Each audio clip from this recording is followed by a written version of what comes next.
Ng mga pulis at kampo ng mga Binay. Sabi ng isa sa mga pulis, si Vice President Jejomar Binay daw ang nauna. Kaya ang mga alagad ng batas ay maghahain daw ng reklamo. At yan po ang tinutukan ni Ivan Mayrina.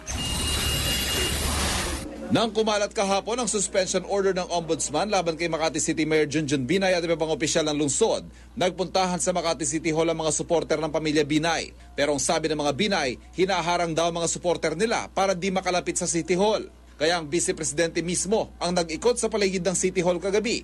Isa sa mga nakita niya sa labas si Chief Inspector Gideon Ines Jr. na mula sa Crowd Dispersal Management Company ng NCRPO. Gate ni VP Binay, illegal na pigilan ng mga suporter nila. Nagpapaliwanag naman si Ines nang biglang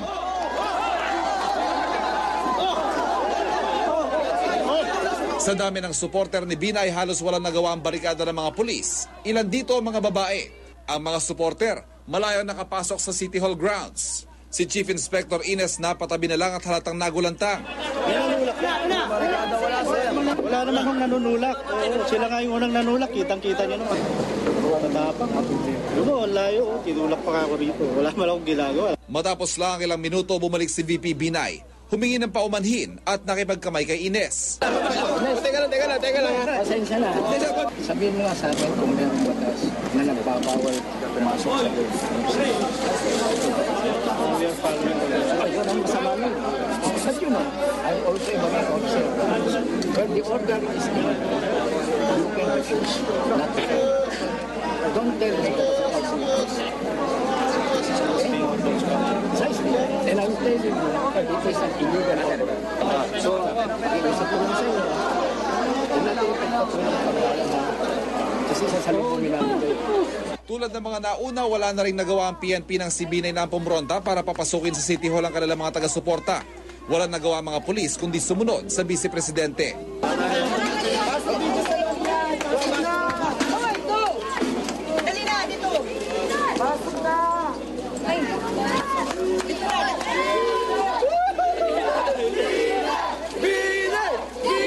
Sa isang banda, si Senior Superintendent Elmer Hamyas ng Southern Police District ang kinausap ni Binay.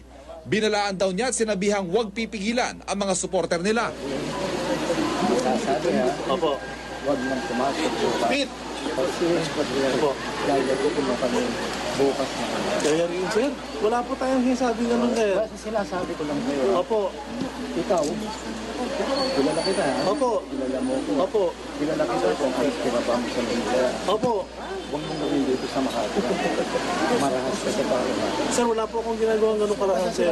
Mr. Vice President, Mag-aaway tayo. bilang alagandang patasapan po, suportahan niyo kami. Dapat ko ngayon ha. Opo. Kaalisin mo tayo.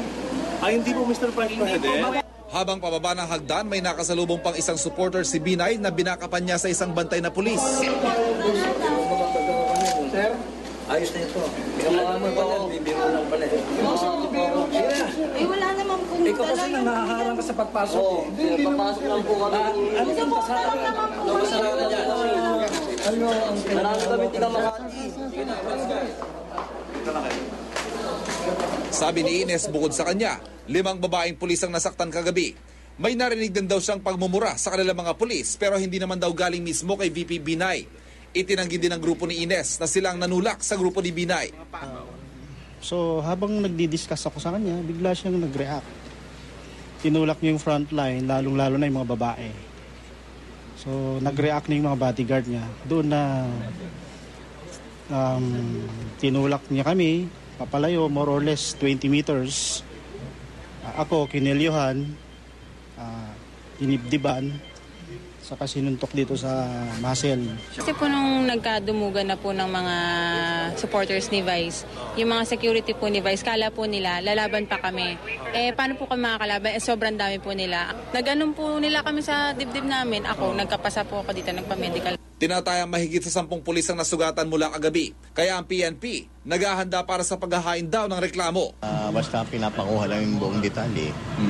Tapos siguro naka-air headquarters na kung ano yung magiging kung disposition. I-evaluate muna kung ano yung magiging. Ayon kay Justice Secretary Laila de Lima, malinaw na insubordination daw ang patuloy na pagsuway ni Mayor Junjun Binay sa utos ng korte.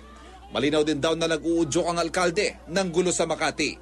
Ivan Mayrina, nakatutok, 24 oras.